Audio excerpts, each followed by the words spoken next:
Innal hamdalillah nahmaduhu wa nasta'inuhu wa nastaghfiruh wa na'udzu billahi min sururi anfusina wa sayyiati a'malina man yahdihillahu fala mudilla lahu wa man yudlil fala hadiya lahu asyhadu an la ilaha illallah wahdahu la syarika lahu wa asyhadu anna Muhammadan 'abduhu wa rasuluhu alladzi la nabiyya ba'dahu. قال الله تعالى يا أيها الذين آمنوا اتقوا الله حق تقاته ولا تموتن إلا وأنتم مسلمون يا أيها الناس اتقوا ربكم الذي خلقكم من نفس واحدة وخلق منها زوجها وبث منهما رجالا كثيرا ونساء واتقوا الله الذي تساءلون به والأرحام إن الله كان عليكم رقيبا يا أيها الذين آمنوا اتقوا الله وقولوا قولا سديدا يصلح لكم أعمالكم ويغفر لكم ذنوبكم ومن يطع الله ورسوله فقد فاز فوزا عظيما فإن أصدق الحديث كتاب الله وخير الهدى هدى محمد صلى الله عليه وسلم وشر الأمور محدثاتها وكل محدثة بدعة وكل بدعة ضلالة وكل ضلالة في النار. معاشر المسلمين rahimani wa rahimakumullah. Para pendengar yang dimuliakan Allah Subhanahu wa taala, sebagaimana biasa marilah kita memuja dan memuji Allah tabaraka wa taala di mana di pagi hari yang cerah ini Allah masih memberikan taufik dan nikmat-Nya kepada kita sehingga kita masih dipertemukan lewat udara. Mudah-mudahan saya dan antum semua yang mendengarkan kajian ini mendapatkan perlindungan dan tetap istiqamah di atas hidayah sunnah ini. Salawat ring salam marilah kita curah limpahkan kehadiran baginda alam Nabi yang mulia alaihi salatu wassalam. Ma'asyiral muslimin, para pendengar yang dimuliakan Allah Subhanahu wa taala, adapun tema yang ingin saya sampaikan pada pagi hari ini, tema yang sangat penting sekali, yaitu wasiat Rasulullah sallallahu alaihi wasallam terhadap Abdullah ibnu Abbas radhiyallahu anhuma. Ma'asyiral muslimin rahimani wa rahimakumullah. Disebutkan dalam sebuah hadis yang dikeluarkan Al-Imam At-Tirmidzi dari sahabat Abdullah ibnu Abbas radhiyallahu anhuma. Dia bercerita kepada kita, kuntu khalfan Nabi sallallahu alaihi wasallam yawman faqala ya ghulam inni uallimuka kalimatin ihfadillaha yahfadka ihfadillaha tajidhu tujahak idza sa'alta fas'alillah wa idza ista'anta fasta'in billah wa'lam anna al-ummata law ijtama'at ala an yanfa'uka bi syai'in lam yanfa'uka illa bi syai'in qad katabahu Allahu lak wa in ijtama'u ala an yadurruka bi syai'in lam yadurruka illa bi syai'in qad katabahu Allahu lak rufi'atil aqlam wa jaffatis suhuf. Abdullah ibnu Abbas radhiyallahu an bercerita, suatu ketika aku dibonceng di belakang Nabi sallallahu alaihi wasallam. Kemudian Rasulullah sallallahu alaihi wasallam berwasiat kepadaku, wahai anak muda, maukah aku ajarkan kepadamu beberapa kalimat? Jagalah Allah, niscaya Allah menjagamu. Dan jagalah Allah, niscaya engkau akan mendapatinya di hadapanmu. Apabila engkau meminta, mintalah kepada Allah. Dan apabila engkau meminta pertolongan, mintalah pertolongan kepada Allah Azza wa Jalla. Ketahuilah wahai anak muda, kalaulah seluruh manusia berkumpul untuk memberikan manfaat kepadamu, niscaya mereka tidak akan sanggup mendatangkan manfaat kepadamu kecuali dengan sesuatu yang telah Allah tulis di Lauhil Mahfuz. Dan kalau mereka berkumpul dalam rangka memberikan musibah kepadamu, niscaya musibah tidak mungkin datang kepadamu kecuali musibah itu telah dicatat di Lauhil Mahfuz, karena pena Allah Subhanahu wa taala sudah diangkat dan lembaran-lembaran sudah kering. Dalam riwayat yang lain ada tambahan, ta'arraf ilallahi fir raha ya'rifka fis syiddah. Kenali Allah Subhanahu wa taala di waktu senang, maka Allah Subhanahu wa taala akan mengenali Anda di waktu susah. Ma'asyiral muslimin rahimani wa rahimakumullah, perhatikan wasiat yang sangat agung ini. Walaupun teks dan konteksnya kepada Abdullah ibnu Abbas, akan tetapi al-ibratu bi umumil lafzi. Pelajaran itu diambil karena keumuman lafaz Nabi sallallahu alaihi wasallam. Kita tahu bahwa Abdullah ibnu Abbas radhiyallahu anhuma adalah salah seorang sahabat yang didoakan Rasulullah sallallahu alaihi wasallam akan kecerdasan beliau, terutama dalam bidang tafsir Al-Quran. Sehingga wajar kalau dia digelari turjumanul Quran, karena berkat barakah doa Rasulullah sallallahu alaihi wasallam. Ma'asyiral muslimin rahimani wa rahimakumullah, Abdullah bin Abbas radhiyallahu anhuma, walaupun ketika Nabi sallallahu alaihi wasallam meninggal usianya masih relatif muda, akan tetapi kecerdasannya menjadikan dia salah seorang sahabat pilihan, terutama dalam bidang ilmu syar'i. Karena sepeninggal Nabi sallallahu alaihi wasallam dia mencari ilmu kepada sahabat-sahabat senior. Bahkan ilmunya pun diambil oleh para sahabat-sahabat senior, karena keutamaan yang dimiliki Abdullah ibnu Abbas ini. Lah anak muda Abdullah bin Abbas ini pernah bercerita kepada kita tentang wasiat Rasulullah sallallahu alaihi wasallam kepadanya. Salah satu wasiatnya di mana Rasulullah sallallahu alaihi wasallam mewasiatkan kepadaku, ihfadillaha yahfadka. Kalau engkau menjaga Allah Subhanahu wa taala, niscaya Allah Subhanahu wa taala akan menjagamu. Ma'asyiral muslimin rahimani wa rahimakumullah, di dalam sejarah baik yang dicantumkan di dalam Al-Quranul Karim ataupun yang dicantumkan dalam hadis-hadis Rasulillahil Karim ataupun dari sejarah-sejarah ulama salaf, membuktikan hadis ini,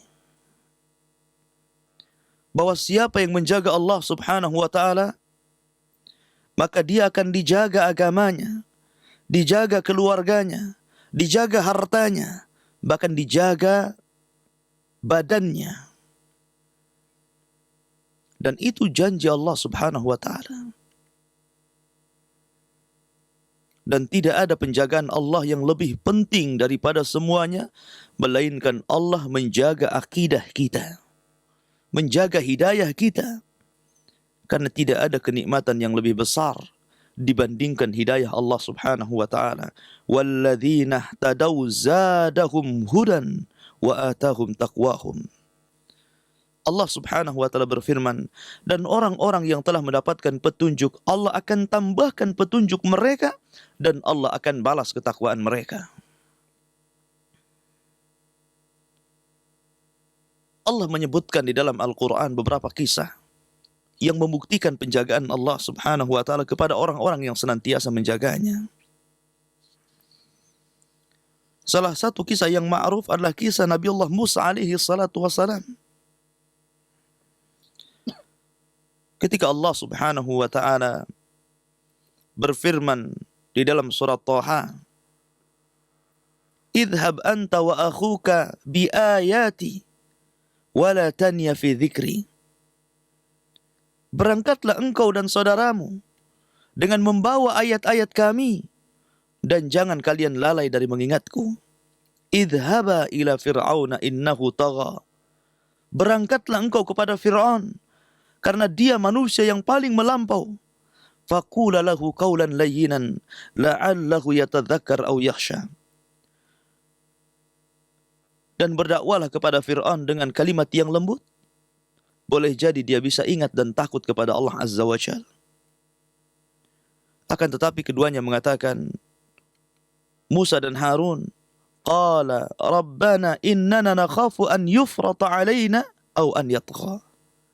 Wahai Rabb, sesungguhnya kami takut kalau Fir'aun akan menyakiti kami, kemudian mereka melampau kepada kami. Maka Allah Subhanahu wa taala perhatikan ini janjinya. Qala la takhafa innani ma'akuma asma wa ara.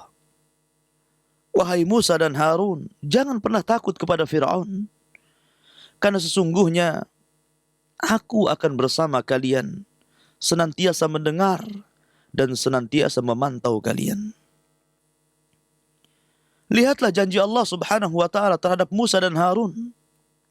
Ketika keduanya menjaga Allah Subhanahu wa taala, menjaga agama Allah Subhanahu wa taala, memerintahkan manusia kepada kebaikan atas dasar perintah dakwah dari Allah Azza wa Jalla, Allah berikan perlindungan kepadanya. Sehingga ma'ruf kisah duelnya Nabiullah Musa dengan para tukang sihir yang disebutkan Al-Imam Ibnu Katsir rahimahullahu taala bahwa ketika Fir'aun menyuruh bala tentaranya untuk mencari tukang-tukang sihir Mesir, didapatinya belasan ribu yang kemudian ditandingkan oleh kepada Nabiullah Musa alaihi salatu wasalam, dan berakhir dengan kemenangan di tangan Nabiullah Musa alaihi salatu wasalam karena penjagaan Allah Subhanahu wa taala. Wallahu khairun hafidha wa huwa arhamur rahimin. Sesungguhnya Allah sebaik-baik pelindung bagi hamba-hambanya. Ma'asyiral muslimin rahimani wa rahimakumullah. Bahkan orang-orang yang tidak menjaga Allah berakhir dengan kehinaan. Lihatlah akibat kemaksiatan yang dilakukan Fir'aun terhadap Allah Subhanahu wa taala. Allah tenggelamkan dia bersama bala tentaranya. Walaupun di ujung kehidupannya Fir'aun sempat mengatakan, amantu annahu la ilaha illa alladhi amanat bihi banu Israel. Sungguh aku beriman, sesungguhnya tidak ada sembahan yang berhak disembah kecuali Dia. Dan aku beriman dengan apa yang telah diimani oleh Banu Israel. Akan tetapi Allah menolak taubatnya. Karena Fir'aun bertobat ketika nyawa di kerongkongan. Sehingga Allah Subhanahu wa taala katakan, Al-an wa qad asaita qablu wa kunta minal mufsidin. Sekarang kau Fir'aun baru percaya. Padahal dulu engkau adalah manusia yang senantiasa bermaksiat kepada Allah Azza wa Jalla. Dan engkau termasuk orang-orang yang merusak bumi. فَالْيَوْمَ نُنَجِّيكَ بِبَدَانِكَ لِتَكُونَ لِمَنْ خَلْفَهُ آيَةً. Maka kami selamatkan jasadnya Fir'aun agar menjadi pelajaran bagi orang-orang yang setelahnya. Ma'asyiral muslimin rahimani wa rahimakumullah. Faman yuhinillahu fama lahu min mukrim. Siapa yang telah Allah hinakan, tidak ada manusia yang bisa mengangkat dia menjadi orang-orang yang mulia. Di dalam Al-Quran juga disebutkan tentang kisah Nabiullah Ibrahim alaihi salatu wassalam. Kita tahu bahwa Nabi Ibrahim adalah manusia yang menjaga Allah Azza wa Jalla. Sejak kecil, remaja, bahkan sampai dia dewasa dan tua, dia tidak berhenti untuk menyerukan dakwah tauhid. Sampai suatu ketika dia menghancurkan patung-patung Raja Namrud, Dan sang raja mengetahui bahwa pelakunya adalah Ibrahim alaihi salatu wassalam. Maka Namrud hendak menghukum Ibrahim dengan cara membakar hidup-hidup. Maka dibangunlah sebuah bangunan besar dan dinyalakan api yang sangat besar, sehingga cara melemparkan Ibrahim kepada api yang besar itu menggunakan manzanik, ketepel besar, karena tidak mungkin Ibrahim dimasukkan dari jarak yang dekat karena panasnya luar biasa. Ketika Ibrahim alaihi salatu wassalam dilemparkan dari ketepel yang sangat besar, Ibrahim didatangi malaikat Jibril. Kemudian malaikat Jibril mengatakan kepada Ibrahim, "Hal alayya alaika hajatun ya Ibrahim?" Wahai Ibrahim, perlukah pertolonganku untukmu? Sebutkan permintaanmu. Sebutkan hajatmu kepadaku. Niscaya aku akan tolong dirimu. Akan tetapi tawakal tauhid yang sudah menghujam dalam dada Ibrahim alaihi salatu wassalam, dia tidak mau meminta pertolongan kepada makhluk, hatta kepada Jibril alaihi salatu wassalam. Sehingga dia mengatakan, "Amma ilaika fala, wa amma ilallahi fabala." Adapun kalau harus meminta pertolongan kepada Anda ya Jibril, saya tidak akan pernah meminta pertolongan kepada Anda. Akan tetapi kalau tujuannya meminta pertolongan kepada Allah Azza wa Jal, maka saya akan panjatkan pertolongan ini kepada Allah Ta'ala. Maka tekad yang kuat dan tauhid yang menghujam dalam dada Ibrahim. Ketika Ibrahim masuk ke dalam api, Allah firmankan kepada api, "Ya naru kuni bardan wa salaman ala Ibrahim." Wahai api, dinginlah engkau dan selamatkan Ibrahim. Lihatlah bagaimana Allah menjaga Ibrahim. Karena Ibrahim senantiasa menjaga Allah subhanahu wa ta'ala. Dan banyak kisah-kisah para anbiya wal mursalin yang Allah selamatkan. Lihatlah kisah Nabi Yunus alaihi salatu wassalam, yang Allah subhanahu wa ta'ala kisahkan dalam beberapa ayat, salah satunya surat As-Saffat.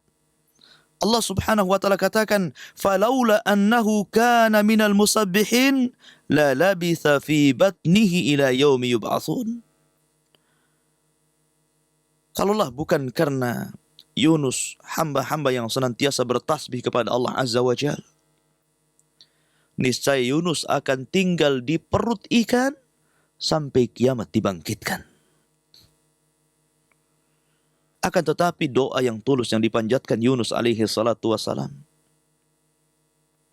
"La ilaha illa ant, subhanaka inni kuntu minadh zalimin."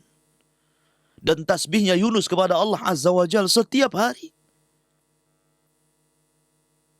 di mana Yunus sudah berminggu-minggu, berbulan-bulan, bertahun-tahun, sebagaimana khilaf para ulama dalam masalah berapa lama Yunus berada di perut ikan. Akhirnya Allah subhanahu wa ta'ala selamatkan Yunus dari perut ikan. Karena dia senantiasa menjaga Allah subhanahu wa ta'ala, maka Allah jaga dia. Wallahu khairun hafidha. Maka Allah sebaik-baik pelindung bagi hambanya. Ma'asyiral muslimin rahimani wa rahimakumullah. Bahkan disebutkan dalam satu kisah ulama salaf tentang kisah Sufyan Ats-Tsauri rahimahullahu ta'ala. Suatu ketika Abu Ja'far, Khalifah Mekah, meminta kepada Sufyan Ats-Tsauri untuk menjadi qadhi di Mekah. Akan tetapi karena tanggung jawab yang sangat besar menjadi seorang qadhi, dia menolak dan memilih kabur dari permintaan sang khalifah. Merasa ditolak permintaannya, sang khalifah menjadi geram kepada Sufyan Ats-Tsauri rahimahullahu ta'ala. Sehingga dia berjanji akan menghukum dan membunuhnya kalau tidak mau diangkat menjadi qadhi. Kemudian Sufyan bersiasat dengan meminta tangguhan 1 malam kepada sang khalifah untuk memikirkan tawarannya. Maka oleh sang khalifah diberikan waktu. Silakan Anda berpikir 1 malam. Kalau Anda menolak, tetap kami akan bunuh Anda. Kemudian waktu berpikir 1 malam digunakan oleh sang ulama besar, seorang muhaddis di zamannya, untuk lari dari Mekah dan menuju Yaman.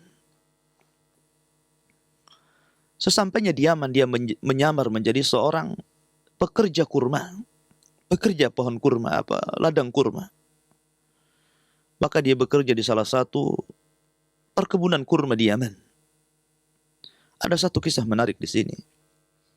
Kita tahu bahwa Sufyan Ats-Tsauri dicatat oleh para ulama setelahnya seorang manusia yang wara', yang meninggalkan para syubhat, perkara-perkara syubhat, apalagi perkara-perkara yang diharamkan Allah Azza wa Jalla. Ketika sudah 3 bulan lamanya dia bekerja di kebun kurma itu, dipanggil oleh majikannya. Wahai Sufyan, saya ingin bertanya kepada Anda, bagaimana rasanya kurma Yaman dengan kurma Hijaz, maksudnya kurma Mekah dan Madinah? Maka sang alim ini mengatakan, dan dia tidak tahu majikannya kalau dia adalah Sufyan Ats-Tsauri, seorang alim di zamannya, seorang muhaddits, ulama dunia. Sufyan hanya mengatakan, demi Allah, aku tidak bisa merasakan dan membedakan rasa kurma Yaman dengan kurma Hijaz. Maka majikannya terheran-heran, Anda sudah bekerja 3 bulan, Anda tidak bisa merasakan rasa kurma Hijaz dengan rasa kurma Yaman. Maka Sufyan Ats-Tsauri hanya mengatakan, bagaimana aku akan bisa membedakan rasa kurma Yaman dengan kurma Hijaz kalau Anda belum mengizinkan aku untuk mencicipi kurma yang ada di ladang Anda. Masya Allah. Sampai geleng-geleng kepala majikannya. Sufyan Ats-Tsauri tidak berani hatta mencicipi kurma yang jatuh dari pohonnya, karena majikannya belum mengizinkan untuk mencicipinya. Itulah waraknya Sufyan Ats-Tsauri rahimahullah ta'ala. Ketika sang khalifah Abu Ja'far ini mendengar bahwa Sufyan Ats-Tsauri berada di Yaman, maka dia mengutus seluruh bala tentaranya untuk mencari dan membawa Sufyan Ats-Tsauri hidup dan mati. Dan barang siapa yang membawa Sufyan Ats-Tsauri hidup ataupun mati, dia akan mendapatkan hadiah yang sangat besar. Kemudian berita ini sampai ke Yaman. Dan ternyata salah satu pekerja di kebun ladang itu sudah mulai curiga kepada Sufyan, karena tanda-tanda yang disebarkan oleh sang khalifah ada pada kawannya yang bekerja sama-sama di kebun kurma majikannya. Sehingga dia bersiasat untuk bagaimana kalau kita tangkap dia dan kita serahkan dia kepada khalifah sehingga kita mendapatkan upah yang sangat besar.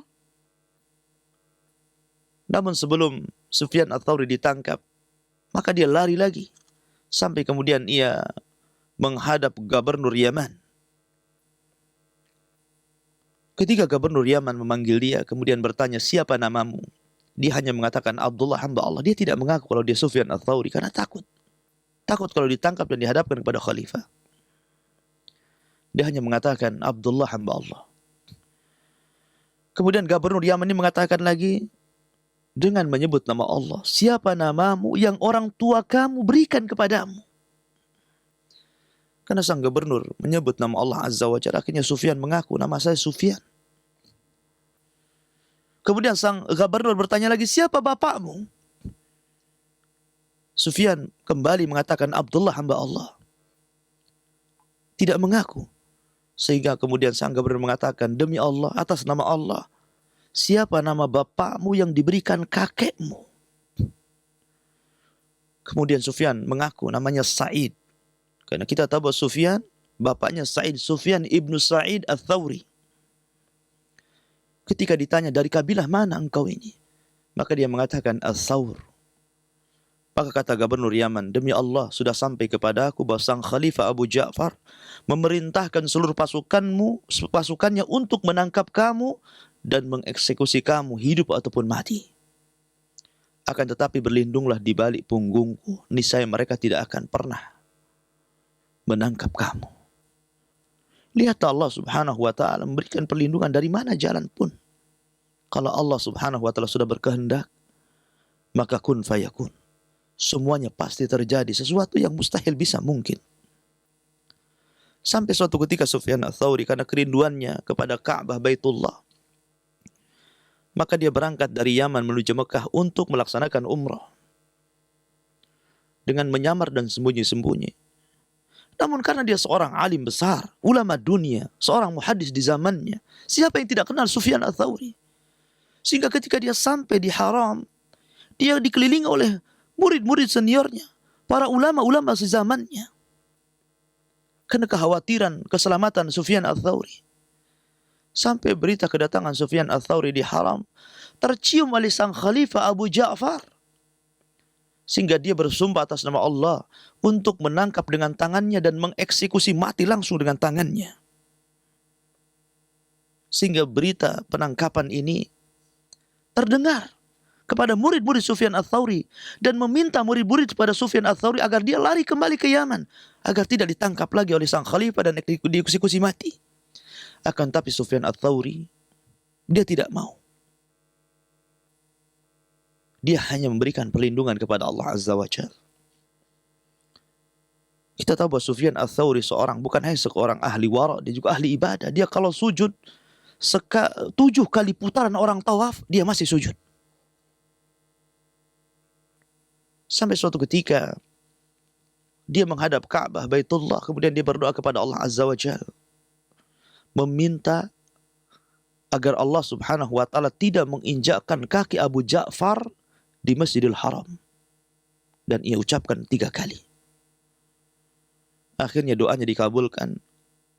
Sebelum Abu Ja'far bisa menangkap Sufyan Ats-Tsauri, Abu Ja'far sudah meninggal. Dan akhirnya kasusnya ditutup. Ma'asyiral muslimin rahimani wa rahimakumullah. Lihatlah penggalan kisah ini. Bagaimana Allah Subhanahu wa taala memberikan perlindungan kepada alim ulama yang telah menjaga hadis-hadis Nabi sallallahu alaihi wasallam, seorang muhaddis terkemuka ulama dunia di zamannya, Sufyan ibn Sa'id Ats-Tsauri rahimahullahu taala. Bahkan kisah yang lain yang menunjukkan bagaimana Allah Subhanahu wa taala memberikan penjagaan kepada orang-orang yang menjaganya.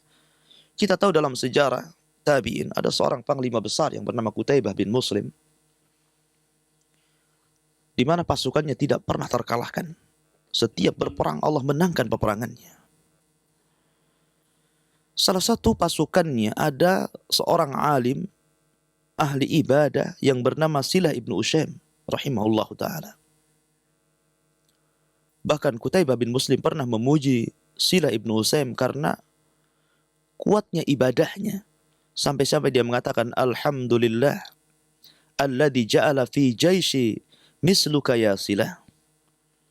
Segala puji bagi Allah Subhanahu wa taala yang telah menghimpun dalam tentaraku orang-orang sepertimu ya Silah. Karena Qutaibah bin Muslim sangat mengagumi ibadahnya Silah ibn Usaim rahimahullahu taala. Bahkan Silah adalah terkenal orang yang tidak pernah mementingkan dunia. Sampai suatu ketika Qutaibah bin Muslim pernah berceramah di hadapan para pembesar di zamannya. Kemudian dia mengatakan, sesungguhnya percaya tidak kalau aku ceritakan kepada kalian, masih ada manusia-manusia di zaman ini, orang yang menyamakan antara emas dan tanah. Semua para pejabat mengatakan, mustahil.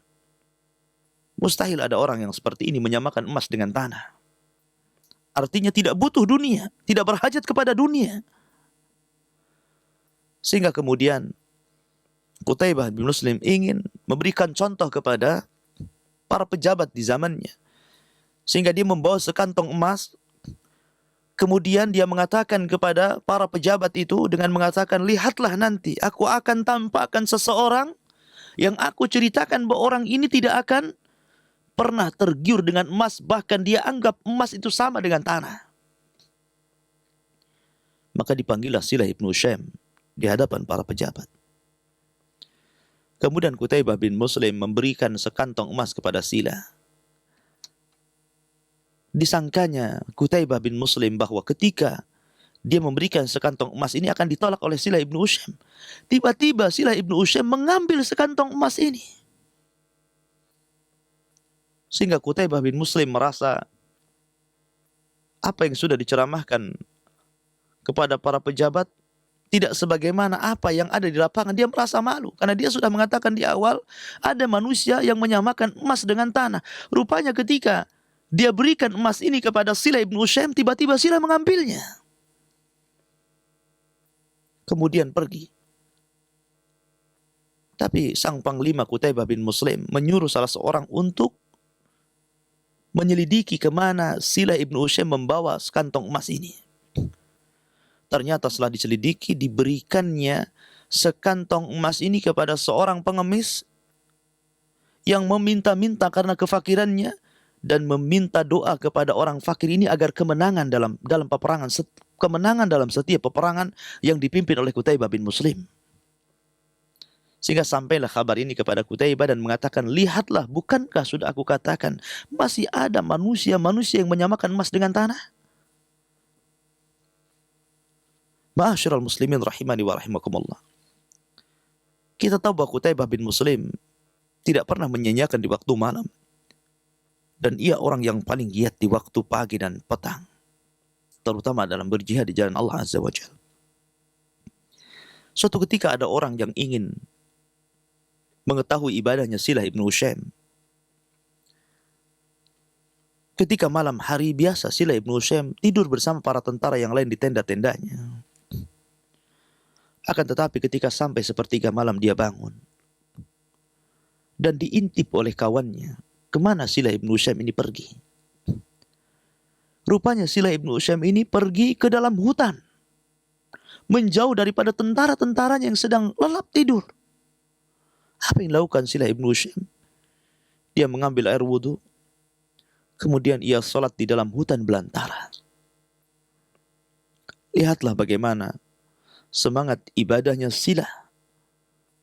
Dia tidak mau membuka celah pintu ria dengan melaksanakan salat malam di tengah-tengah pasukan. Bahkan dia keluar dari pasukan dan masuk ke dalam hutan. Luar biasa. Namun ada kisah yang sangat menakjubkan di sini. Ketika Sila memulai salat malam. Dan orang yang mengintip ini mengintip di balik pepohonan. Tiba-tiba di tengah-tengah salat ada seekor harimau yang sangat besar yang siap menerkam Sila yang dalam posisi salat ketika itu. Sehingga orang yang mengintip Sila merasa ketakutan dan khawatir kalau sang harimau itu menerkam dan memakan Sila ibn Ushaim rahimahullah ta'ala. Bahkan bukan hanya setakat itu, karena ketakutannya dia naik ke atas pohon dan melihat dari atas pohon. Selesai beberapa rakaat Sila kemudian mengarahkan wajahnya kepada seekor harimau yang di depannya kemudian mengatakan, in amartani litaqtulani faqtulni wa kuli. Apabila Allah Subhanahu wa ta'ala memerintahkan kamu untuk membunuhku, silahkan bunuh aku dan makan dagingku. Karena sesungguhnya tidak ada perlindungan kecuali perlindungan Allah Subhanahu wa ta'ala. Akan tetapi, fa'illam ta'murni bi an taqtulani, kalau engkau tidak diperintahkan kepadaku untuk membunuhku, fatruki usalli, biarkan aku salat malam. Maka setelah Sila melakukan dialog dengan harimau yang sangat ganas ini, tiba-tiba harimau ini pergi begitu saja.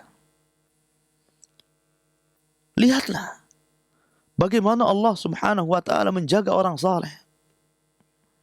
Menjaga seorang ahli ibadah, ahli taat yang senantiasa menjaga Allah dan agamanya. Allah jaga. Pada secara logika, dia akan mati diterkam harimau.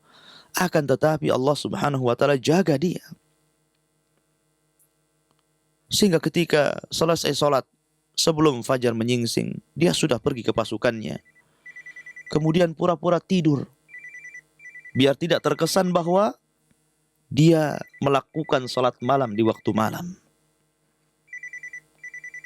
Kemudian dia bangun setelah fajar dan salat subuh berjamaah bersama para tentara yang lainnya.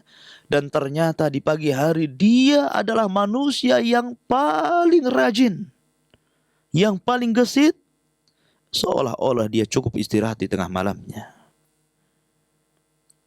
Ma'asyiral muslimin rahimani wa rahimakumullah. Dan ini menunjukkan bahwa ibadah itu bisa memperkuat badan. Siapa bilang bahwa ibadah itu melemahkan badan? Yang melemahkan badan itu maksiat kepada Allah Azza wa Jal. Al-ma'siyatu turithul ad-dha'fa. Kemaksiatan itulah yang melahirkan kelemahan. Adapun ibadah melahirkan kekuatan. Sehingga Aisyah radhiyallahu anha pernah melihat sebagian sufi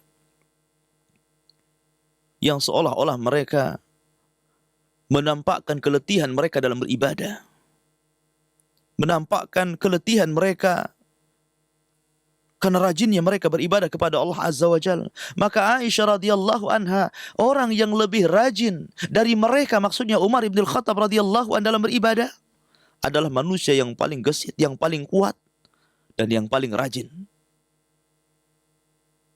Sehingga wajar kalau Umar bin Khattab radhiyallahu anhu manusia yang paling ditakuti syaitan.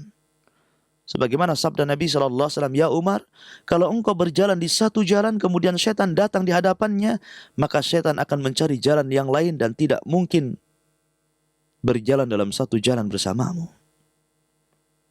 Padahal Umar tidak pernah melihat syaitan. Akan tapi Rasulullah SAW bersabda kepada Umar, karena Jibril memberitahunya. Dan tidak lain dan bukan pamor yang dimiliki Umar karena kegigihan Umar dalam beribadah kepada Allah Azza wa Jalla. Kata Aisyah radhiyallahu anha, manusia yang lebih kuat ibadahnya dari mereka seperti Umar bin Khattab radhiyallahu anhu bukan manusia yang lemah. Menunjukkan bahwa ibadah melahirkan kekuatan. Ma'asyiral muslimin rahimani wa rahimakumullah. Sehingga wajar kalau Umar bin Khattab radhiyallahu anhu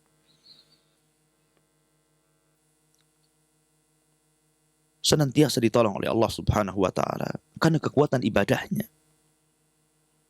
Sampai-sampai banyak para sahabat yang iri kepada Umar bin Khattab radhiyallahu anhu karena kekuatan ibadahnya. Sehingga ketika Umar radhiyallahu anhu meninggal, ada salah satu istrinya yang usianya sudah 80 tahun, sudah tua, dinikahi seorang pemuda hanya ingin mengorek keterangan bagaimana ibadahnya Umar bin Khattab radhiyallahu anhu. Yang salah satu kisahnya apabila Umar terbaring di pembaringan, tertidur, maka dia letakkan tangannya di atas ember. Kemudian apabila bergerak, kemudian tangannya masuk ke dalam air, maka dia langsung bangun dan tidak pernah tidur lagi dan melaksanakan qiyamul lail sampai fajar. Ma'asyiral muslimin rahimani wa rahimakumullah. Banyak lagi kisah-kisah yang menunjukkan bahwa siapa yang menjaga Allah Subhanahu wa taala, Allah akan menjaganya. Bahkan bukan hanya Allah akan menjaga agama kita, menjaga fisik kita, bahkan Allah akan menjaga keluarga kita. Lihatlah kisah Khidir alaihi salatu wassalam ketika bersama Nabi Allah Musa alaihi salatu wassalam. Ketika Musa berguru kepada Jibril, kepada Khidir, salah satu pelajaran yang diambil, yang dipetik oleh Nabi Musa alaihi salatu wassalam adalah ketika keduanya masuk ke dalam salah satu kampung, ingin meminta agar orang kampung itu menjamu mereka berdua, karena mereka berdua adalah tamu, akan tapi ditolaknya oleh penduduk kampung itu. Sehingga kemudian ia keluar, namun sebelum keluar dia melihat salah satu bangunan yang hendak roboh. Maka Khidir meminta kepada Musa alaihi salatu wassalam untuk membenahi bangunan yang roboh itu.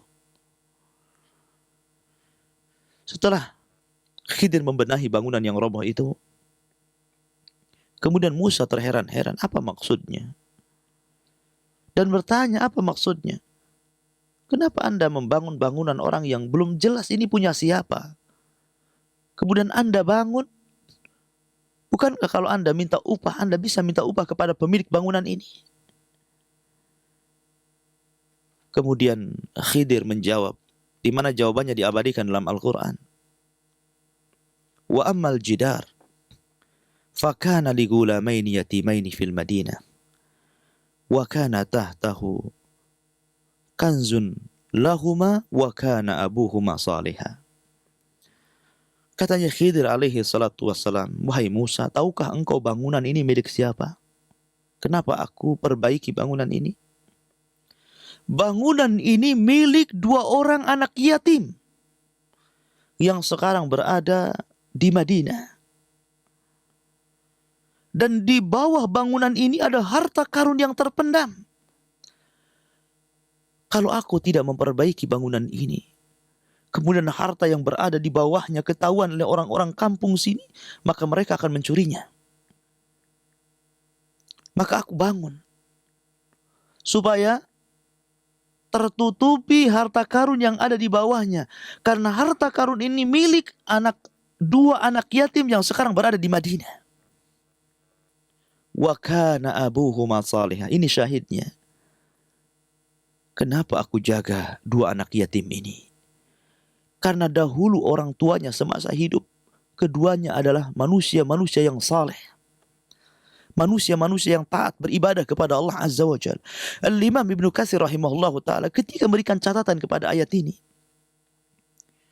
lihatlah bagaimana Allah Subhanahu wa ta'ala menjaga keturunan orang tua yang semasa hidupnya mereka taat beribadah kepada Allah Azza wa Jalla. Sehingga jangan khawatir ma'asyiral muslimin.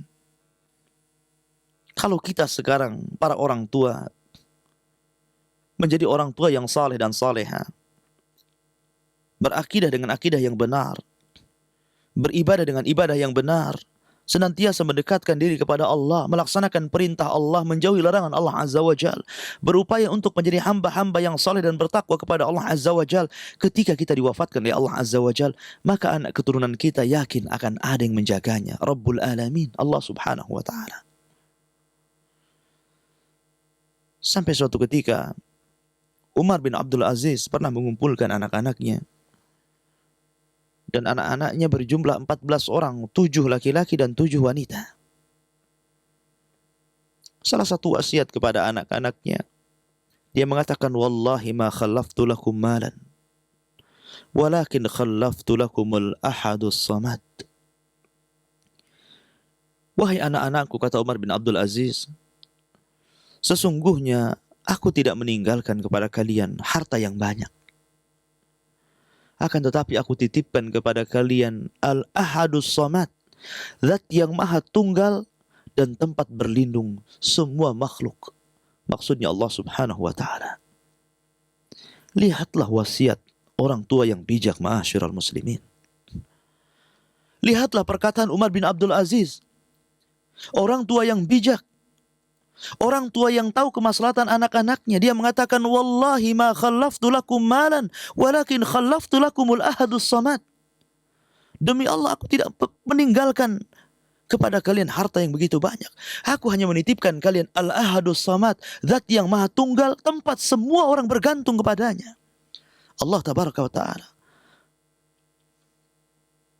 Allahu waliyul ladina amanu. Allah lah pelindung bagi orang-orang yang beriman. Dan ia pula, wa huwa yatawalla salihin, dia pula yang melindungi orang-orang yang saleh. Sehingga ketika Umar bin Abdul Aziz meninggal, tidak ada warisan harta diberikan kepada anak-anaknya, padahal dia seorang khalifah yang kaya raya. Akan tapi disebutkan oleh Al-Imam Al-Zahabi rahimahullahu ta'ala, semua anak-anak Umar bin Abdul Aziz menjadi manusia-manusia yang kaya di zamannya. Siapa yang berikan kekayaan kepada mereka? Bukankah bapaknya tidak memberikan warisan kepada anak-anaknya?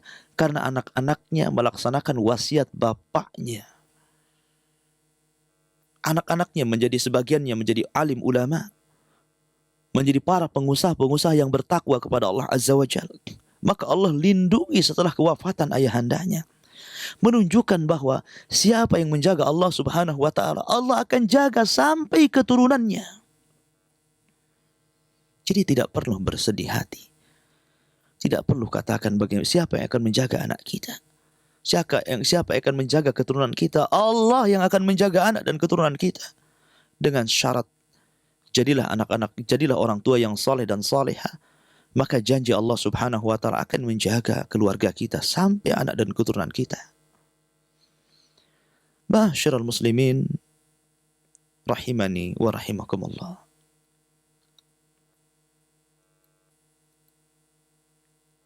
Itulah bentuk penjagaan Allah subhanahu wa ta'ala, dan banyak lagi.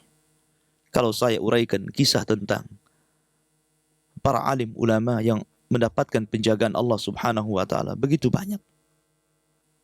Dicatat para ulama.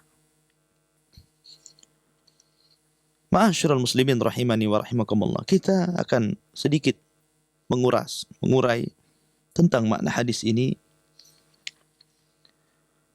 Rasulullah sallallahu alaihi wasallam bersabda kepada Abdullah bin Abbas, "Ihfadillah, jagalah Allah." Maksudnya adalah ihfad hududahu wa syari'atahu bi fi'li awamirihi wa ijtinabi nawahi. Wa kadzalika bi an tata'allam min dinihi ma takumu bihi ibaduk wa muamalatuk wa tad'u bihi ila Allah azza wa jalla. Maksudnya jagalah Allah, artinya jagalah batasan-batasan Allah, dan batasan-batasan Allah adalah keharaman-keharaman yang telah Allah haramkan kepada hambanya. Dan juga jagalah syariat Allah dengan cara mengerjakan seluruh perintah Allah dan menjauhi larangan-larangan Allah azza wa jalla. Dan yang demikian itu dengan cara kita belajar agama kita. Supaya dengan ilmu inilah kita bisa menegakkan ibadah kita, muamalah kita, dan bisa berdakwah kepada Allah tabaraka wa ta'ala. Itu artinya kita menjaga Allah. Karena kita tahu bahwa orang-orang yang akan mendapatkan penjagaan Allah subhanahu wa ta'ala, merekalah orang-orang yang senantiasa menjaga Allah subhanahu wa ta'ala.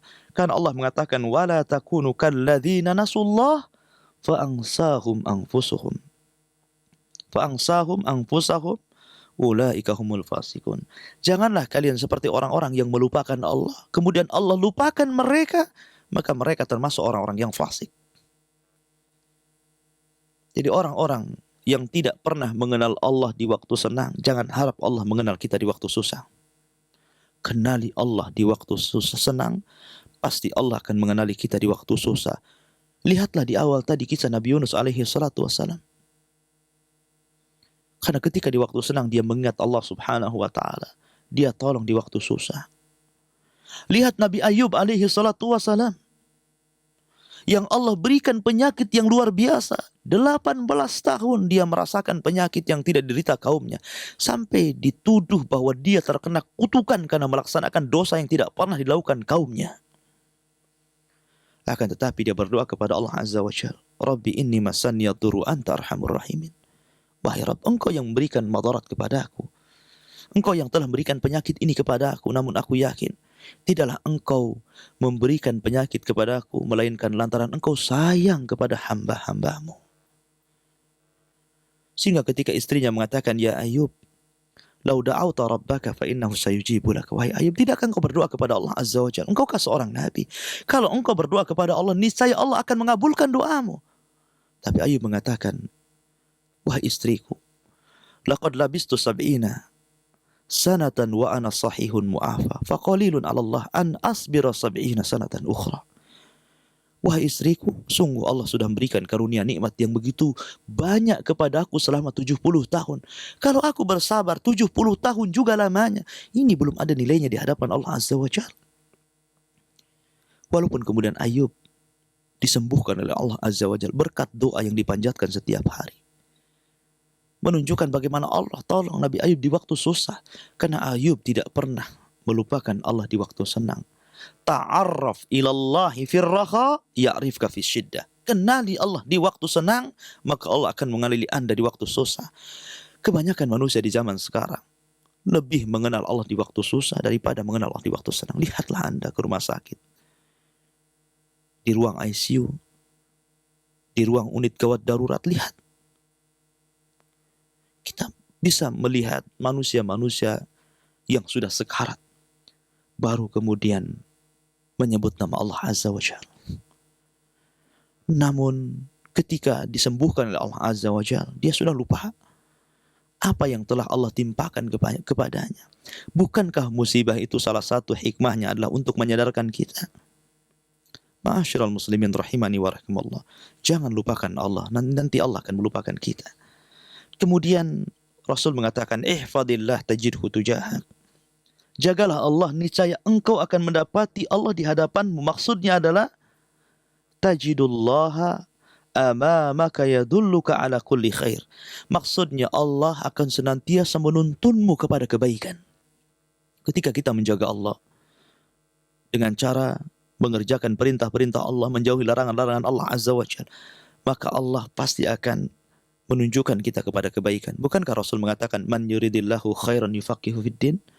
Orang yang kalau sudah ada niat kebaikan dalam hatinya, ingin berubah, ingin mengenal sunnah, ingin mengenal akidah yang benar, ingin mengenal ibadah yang benar, ingin menjauhi bid'ah, menjauhi syirik, menjauhi maksiat, sudah ada keinginan mendekat kepada Allah Azza wa Jalla, yufaqihu fiddin. Allah akan cerdaskan orang ini. Allah akan cerdaskan agamanya. Allah akan jaga agamanya. Allah akan pertahankan hidayahnya. Bukankah Allah yang mengatakan walladzina ihtadaw zadahum huda? Siapa yang telah mendapatkan petunjuk Allah, maka Allah akan tambah petunjuknya. Karena orang yang sudah mendapatkan petunjuk Allah, tidak ada satupun manusia yang akan menyesatkannya. Waman yahdillahu fala mudhillalah. Orang yang sudah mendapatkan petunjuk, tidak ada yang sanggup untuk menyesatkannya. Walaupun seluruh manusia berkumpul untuk menyesatkan kamu, kamu tidak akan sesat. Kecuali atas apa yang telah Allah takdirkan di Lauhil Mahfuz. Ma'asyiral muslimin rahimani wa rahimakumullah. Sebagaimana penjagaan Allah. Kalau Anda sudah dijaga Allah subhanahu wa ta'ala, walaupun satu dunia hendak mencelakakan Anda, wallahi, Anda tidak mungkin celaka. Lihatlah prediksi manusia. Ibrahim pasti mati dalam kobaran api neraka, dalam kobaran api. Akan tetapi Allah selamatkan Ibrahim. Logika tidak ada gunanya di sini. Karena ketika Allah subhanahu wa ta'ala sebagai pelindung kita, tidak ada manusia yang bisa mencelakakannya walaupun seluruh manusia berkumpul. Walau ijtama'u ala an yadurruka bisyai'in lam yadurruka illa bisyai'in qad katabahu Allahu lak rufi'atil aqlam wa jaffatis suhuf, kata Rasulullah. Walaupun manusia berkumpul untuk mencelakakan kamu, tidak mungkin Anda celaka. Tidak mungkin Anda celaka. Tidak mungkin Anda binasa. Walaupun 100 tukang sihir mengancam Anda, kalau sihir itu tidak ada izin dari Allah Azza wa Jalla, tidak akan mengenai kita. Oleh karena itulah maka jagalah Allah Azza wa Jalla. Niscaya Allah subhanahu wa ta'ala menjaga kita. Wallahu a'lam bishawab. Ikhwata fiddin azani Allah. Ini dulu untuk materi, insyaallah kita akan bentangkan dengan tanya jawab. Saya kembalikan kepada Abu Anas. Tafadhal mashkur. Taral mu'minina wal mu'minat yas'a nuruhum baina aydihim wa bi aymanihim bushrakumul yawm jannatu tajri min tahtiha al-anhar khalidina fiha dhalika huwal fawzul azim. Ya, ini Ustaz, saya mau nanya, boleh mengenai yang lain Ustaz? Iya. Mengenai ini, pada sepertiga malam Allah turun ke langit bumi, apakah memang pada setiap malam atau malam-malam yang mungkin Allah kehendaki? Terus yang kedua, begitu juga keutamaan hari Jumat.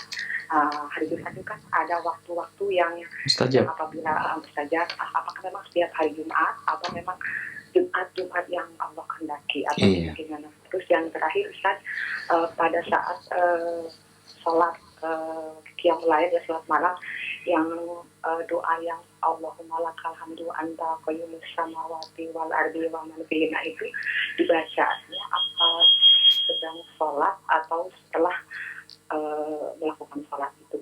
Itu saja Ustaz. Ya, assalamualaikum warahmatullahi wabarakatuh. Waalaikumsalam warahmatullahi wabarakatuh. Tafadhal. Ya, bismillah, alhamdulillah. Tentang turunnya Allah subhanahu wa ta'ala Jelas dalam hadis Nabi sallallahu alaihi wasallam, yanzilu rabbuna tabaraka wa ta'ala fi kulli thuluthil lailil akhir wa dzalika kulla lailatin. Jadi Nabi sallallahu alaihi wasallam bersabda, sesungguhnya Allah tabaraka wa ta'ala turun ke langit dunia setiap sepertiga malam, dan itu dilakukan setiap malam. Dalam lafaz hadis mengatakan wa dzalika kulla lailatin. Dan itu dilakukan oleh Allah Subhanahu wa taala setiap malam. Allah turun ke langit dunia. Adapun kaifiyahnya wallahu a'lam. Akan tapi kita mengimani bahwa Allah Subhanahu wa taala turun dan tidak mentakwil, memalingkan makna, mentashbih, menyerupakan Allah dengan makhluknya, dan menta'til, menghapus maknanya. Artinya kita tetapkan turunnya Allah sebagaimana kemuliaan Allah Subhanahu wa taala. Dan Allah Subhanahu wa taala berfirman pada sepertiga malam itu, "Man yas'aluni fa'utiya, wa man yad'uni fa'astajibalah, wa man yastaghfiruni fa'aghfiralah." Siapa yang meminta kepada aku, maka aku akan beri permintaannya. Siapa yang berdoa kepada aku akan ijabah doanya. Dan siapa yang meminta ampun kepada aku akan ampuni dosa-dosanya. Dan ini menunjukkan keutamaan doa. Bahwa salah satu bentuk pengkabulan doa adalah bukan hanya berkaitan dengan orang yang berdoa saja, akan tetapi juga berkaitan dengan waktu-waktu berdoa. Ketika seseorang berdoa, kemudian di waktu-waktu mustajab doa, maka akan lebih cepat cara pengabulannya. Apalagi dilakukan di sepertiga malam. Karena waktu itu adalah waktu-waktu yang masyhuda, disaksikan oleh malaikatnya. Dan Allah turun pada sepertiga malamnya. Dan di waktu itu adalah waktu yang sangat hening, memungkinkan orang khusyuk untuk beribadah dan meminta sesuatu kepada Allah Tabaraka wa Ta'ala. Jadi itu dilakukan setiap malam. Kemudian tentang doa di waktu hari Jumat, ada dua tempat. Pertama, bainal khutbataini, di antara dua khutbah. Dan yang kedua, ba'dal asri, setelah asar sampai terbenamnya matahari. Dan itu setiap Jumat. Bukan Jumat-Jumat tertentu, setiap Jumat. Setiap Jumat, kalau kita berdoa bainal khutbataini, di antara dua khutbah, dan ba'dal asar, di antara ba'dal asar sampai terbenamnya matahari, maka itu salah satu tempat dan waktu mustajab doa. Ma'asyiral muslimin rahimani wa rahimakumullah. Lah dua waktu ini, sepertiga malam dan hari Jumat, itu dari sekian waktu-waktu apabila seorang hamba berdoa kepada Allah Azza wa Jalla akan memudahkan pengabulannya, akan memudahkan mendapatkan apa yang diinginkannya. Karena itu adalah waktu-waktu yang mustajab. Akan tapi banyak orang yang lalai. Banyak orang yang lalai. Ma'asyiral muslimin rahimani wa rahimakumullah. Adapun pertanyaan ketiga lupa, nggak ditulis tadi. Ya, insyaallah pada lain kesempatan. Nah, Ustaz. Ya, pertanyaan selanjutnya kita akan berikan kesempatan yang lain. Silakan yang ingin gabung di 0778467106 dan juga di 468106. Di SMS online di 085668410106. Pertanyaan masuk di SMS online, bertanya dari Ratna di Kijang. Ustadz, bagaimana cara menasihati suami yang baik agar suami untuk mengerjakan sholat dan berkata baik, Ustadz? Karena setiap kali saya nasihatkan, suami tiap kali juga semakin tambah emosinya. Mohon nasihatnya, Ustadz, supaya permasalahan ini selesai. Ya, tafadhol, Ustadz. Bismillahirrahmanirrahim. Barakallahu fiik. Mudah-mudahan suami anti atau ukhti mendapatkan perlindungan Allah Subhanahu wa taala, mendapatkan hidayah sehingga mau melaksanakan kewajiban kepada Allah Subhanahu wa taala. Dan mestinya suaminya berbangga dengan istri yang mau menasihatinya. Namun tidak sedikit orang-orang yang tidak bersyukur kebaikan suami atau kebaikan istri. Pertama yang harus ukhti lakukan adalah berdoa kepada Allah Azza wa Jalla. Mintalah kepada Allah Azza wa Jalla agar suami ukhti mendapatkan hidayah. Dahulu umminya Abu Hurairah radhiyallahu an suka mencaci maki Nabi sallallahu alaihi wasallam. Setiap kali mencaci maki, Abu Hurairah datang menasihati, mengajak masuk Islam dan begitu seterusnya. Akan tetapi Allah belum memberikan hidayah kepada ibunya. Sampai suatu ketika dia datang kepada Nabi sallallahu alaihi wasallam meminta agar Nabi mendoakan hidayah kepada ibunya.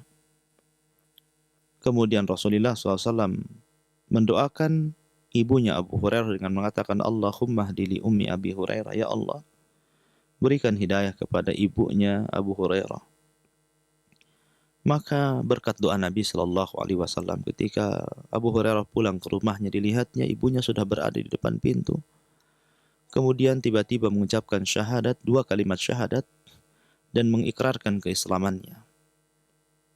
Inilah keajaiban doa, ma'asyiral muslimin. Ya, jangan remehkan sebuah doa. Dan jangan tutup mata dari nilai sebuah doa. Nilai sebuah doa sangat tinggi. Makanya para nabi senantiasa berdoa kepada Allah Azza wa Jalla. Yang ukhti pertama lakukan berdoa kepada Allah Azza wa Jalla. Mintalah kepada Allah, Zat yang memegang hati-hati hamba-hambanya, supaya membolak-balikan hati suami ukhti sehingga bisa mendapatkan cahaya hidayah dari Allah Azza wa Jalla, supaya mau melaksanakan salat. Bagaimanapun, amalan salat adalah amalan yang tertinggi setelah syahadat, karena merupakan identitas seorang muslim. Bahkan orang yang meninggalkan salat bisa kufur kepada Allah Azza wa Jalla, bahkan bisa keluar dari Islam. Ma'asyiral muslimin rahimani wa rahimakumullah, ukhti yang dimuliakan Allah Azza wa Jalla. Yang kedua, teruslah jangan jemu-jemu menasihati. Karena bagaimanapun ad-dinu an-nasiha, agama ini nasihat. Agama ini nasihat, teruslah menasihati. Soal suami sadar ataupun tidak sadar, serahkan semuanya kepada Allah Azza wa Jalla. Karena kita tidak memegang pintu hidayah, kunci hidayah. Yang memegang kunci hidayah adalah Allah Azza wa Jalla. Kita hanya bisa menyumbang orang lain mendapatkan hidayah Allah Azza wa Jalla, akan tetapi Allah jugalah yang menanamkan hidayah kepada orang yang kita kehendaki untuk mendapatkan hidayah. Dan teruslah menasihati, berdakwah kepada suami, dan jangan pernah jemu-jemu. Ya, jadilah istri yang salehah walaupun suami tidak saleh. Jangan ikut-ikut, ya, karena suami tidak soleh, ikut tidak soleha. Tidak demikian. Bahkan ukhti tahu bagaimana kisahnya Asyah, istri Fir'aun. Dia seorang wanita yang beriman. Bahkan dia disalib dan dibunuh oleh suaminya Fir'aun. Akan tetapi dia tidak pernah melepaskan keimanannya kepada Allah Azza wa Jalla. Sehingga dia berdoa sebelum wafatnya dan diabadikan doanya dalam Al-Quran. Rabbi ibnili indaka baitan fil jannah. Ya Allah, bangunkan untukku satu rumah di sorga. Lihatlah sampai Nabi SAW bersabda, manusia, wanita-wanita penghuni sorga, salah satu yang disebutkan adalah istrinya Fir'aun, Asyah, kemudian Khadijah, Fatimah, dan menyebutkan sederetan kaum wanita mukminah. Jadi teruslah berdakwah kepada Allah Azza wa Jalla. Kemudian yang ketiga, mintalah pertolongan orang lain untuk menasihati suami kalau memang diperlukan. Atau mungkin ubah cara nasihat. Mungkin kadang-kadang kebenaran itu tidak diterima, bukan orang ini tidak mau menerima kebenaran, tapi cara penyampaiannya kurang baik. Maka cobalah ubah cara menasihati dengan lebih lembut lagi. Mudah-mudahan Allah Subhanahu wa taala memberkati keluarga ukhti, wallahu a'lam. Nah, Ustaz barakallahu fikum. Ya, kita terima pertanyaan selanjutnya di line telepon. Assalamualaikum. Waalaikumsalam. Ya, dengan Ibu siapa di mana Ibu? Ibu Rahmat di Kijang. Ibu Rahmat di Kijang. Silakan Ibu pertanyaannya. Assalamualaikum Ustaz. Waalaikumsalam. Iya, silakan. Begini Ustaz, misalnya kita menasihati keluarga kita gitu, tapi dia bilang begini, katanya tak usahlah saya dinasihati, katanya itu urusan dia dengan Allah katanya. Jadi macam mana sikap kita Ustaz? Apakah kita berhenti sampai di situ? Apakah kita tetap menasihati dia? Nah, Kita salah khairan. Assalamualaikum warahmatullahi wabarakatuh. iya. Waalaikumsalam warahmatullahi wabarakatuh. Iya. Barakallahu fiik. Jadi betul bahwa urusan orang lain kita tidak perlu ikut campur. Akan tetapi Nabi sallallahu alaihi wasallam bersabda, "Man ra'a minkum munkaran falyughayyir biyadihi. Fa illam tastati fa bilisani, fa illam tastati fa biqalbi, wa dzalika adhaful iman." Apabila engkau melihat sebuah kemungkaran, cegahlah dengan tanganmu, dengan kekuasaanmu. Kalau tidak sanggup, cegahlah dengan tanganmu. Kalau tidak sanggup, dengan lisanmu. Hadis ini menunjukkan bahwa kita tidak boleh diam dari kemungkaran orang lain. Kita harus mencegah kemungkaran orang lain. Bukankah Allah yang berfirman, "Wattaqu fitnatan la tusibanna alladziina dzalamu minkum khassah." Takutlah akan fitnah yang bukan hanya mengenai orang-orang zalim di antara kalian, akan tetapi orang-orang baik akan terkena imbasnya. Sehingga kewajiban kita memberikan nasihat. Cuman saya tekankan lagi, menasihati berbeda dengan memaksa orang. Jangan paksa orang lain untuk mengikuti nasihat. Apalagi dengan cara emosi. Kita ini hanya mengingatkan dengan dalil-dalil Al-Quran dan Sunnah bahwa pekerjaan saudara ini salah. Pekerjaan saudara ini tidak betul. Pekerjaan saudara ini haram, bid'ah, syirik, maksiat dan yang lainnya. Tobatlah kepada Allah Azza wa Jalla. Takutlah kepada Allah Azza wa Jalla. Sebatas itu kewajiban kita. Adapun soal dia menerima nasihat kita, sadar ataupun tidak sadar, itu urusan Allah Azza wa Jalla. Yang penting kita sudah menasihati dia. Kalau dia kemudian marah dengan mengatakan, tidak perlu dengan kesombongannya dia menolak nasihat, karena kita tahu bahwa hakikat kesombongan adalah ghamdun nas wa batrul haq, meremehkan manusia dan menolak nasihat, menolak kebenaran. Karena kesombongan dia tidak mau dinasihati, ya sudah, biarkan saja ibu. Ya, kalau menjadikan nasihat ibu kemudian menjadikan permusuhan antara ibu dengan keluarga, maka cobalah nasihat dengan cara yang lain. Kalau dengan kekuasaan tidak bisa, dengan lisan tidak bisa, dengan hati berdoa kepada Allah Azza wa Jalla. Kemudian ambillah waktu-waktu yang tepat dalam menasihati. Ya, wallahu a'lam. Nah, Ustaz barakallahu fikum. Ya, kembali kita terima pertanyaan di line telepon kembali. Assalamualaikum. Salam Ustaz. Ya, dengan Ibu siapa di mana Ibu? Ibu Yeni di Tuban. Ibu Kim Sidiban. Silakan pertanyaannya Ibu. Ustaz, sholat malam itu apakah ada doa-doa atau zikir-zikir tertentu sebagaimana yang dicontohkan oleh Rasulullah? Itu aja Ustaz. Iya. Assalamualaikum warahmatullahi wabarakatuh. Waalaikumsalam warahmatullahi wabarakatuh. Kemudian kita terima juga pertanyaan di SMS lain, datangnya dari Umu Hazik di belakang Padang. Ustadz, takdir setiap manusia sudah dituliskan. Apakah dengan berdoa takdir yang sudah dituliskan itu dapat berubah, Ustadz? Mohon nasihatnya. Alhamdulillah. Tentang bab salat malam cukup panjang Ibu ya. Mungkin ada pembahasan khusus.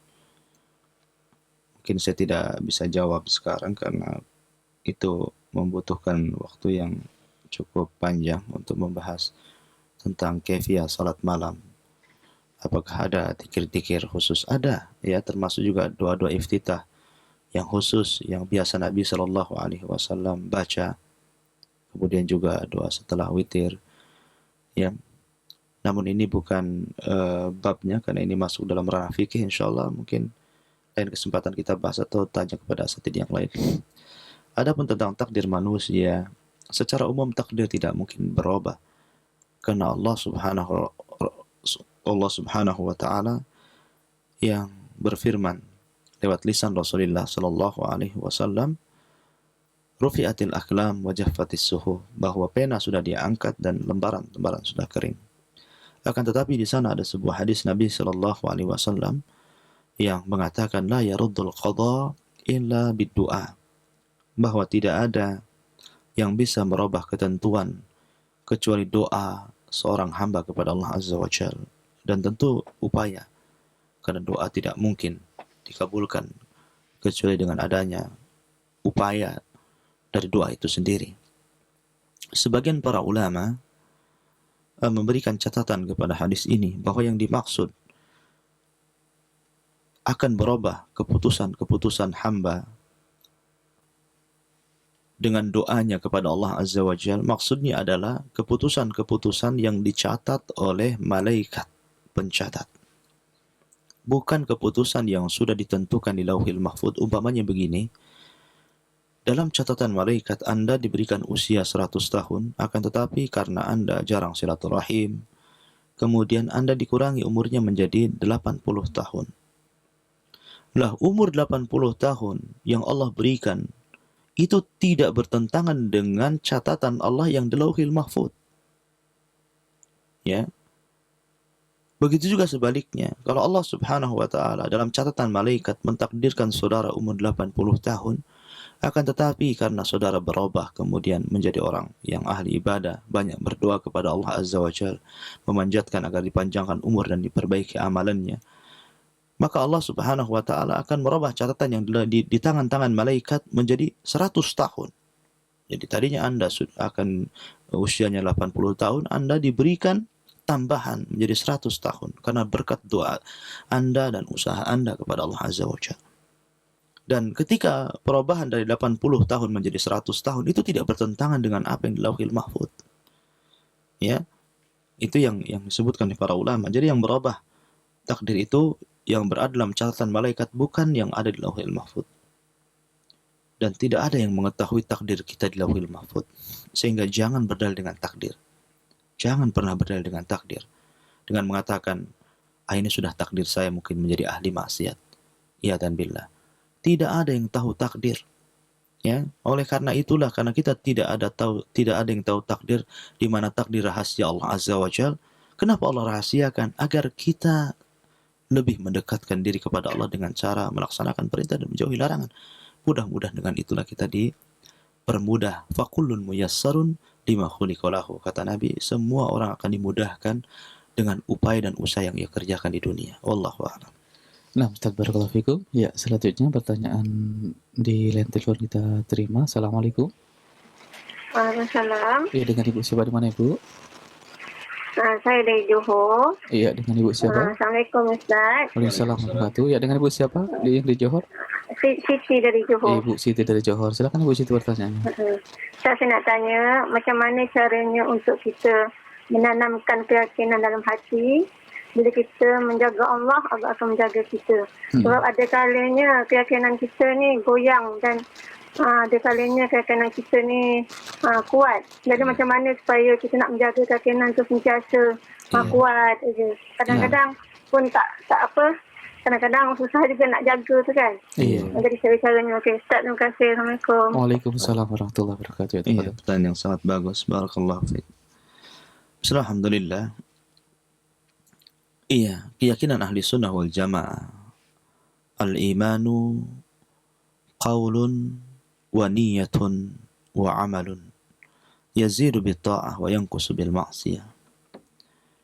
Bahwa keyakinan ahli sunnah adalah iman bukan hanya sekedar ucapan, akan tetapi juga niat, keyakinan.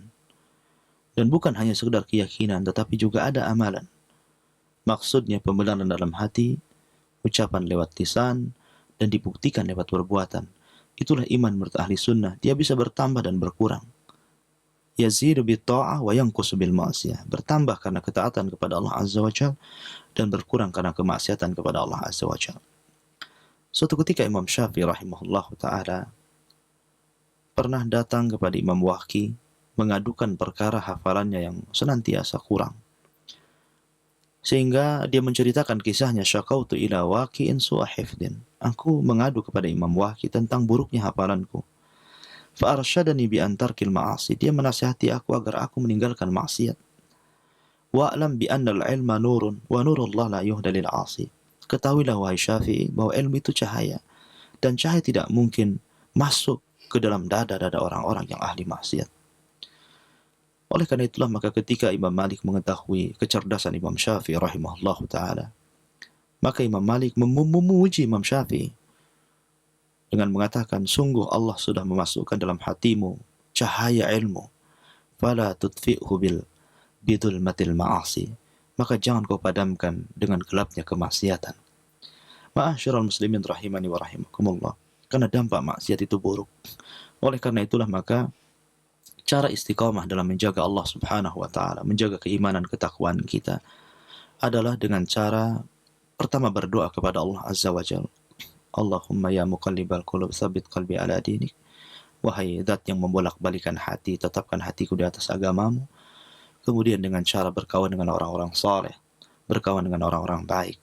Karena bagaimanapun kawan ini mudah mempengaruhi daripada guru kita sendiri. Berapa banyak orang yang terlena dengan kawan yang buruk menjadi buruk dengan sangat cepat. Berapa banyak juga orang yang mudah bertobat ketika berkawan dengan orang-orang yang bertobat.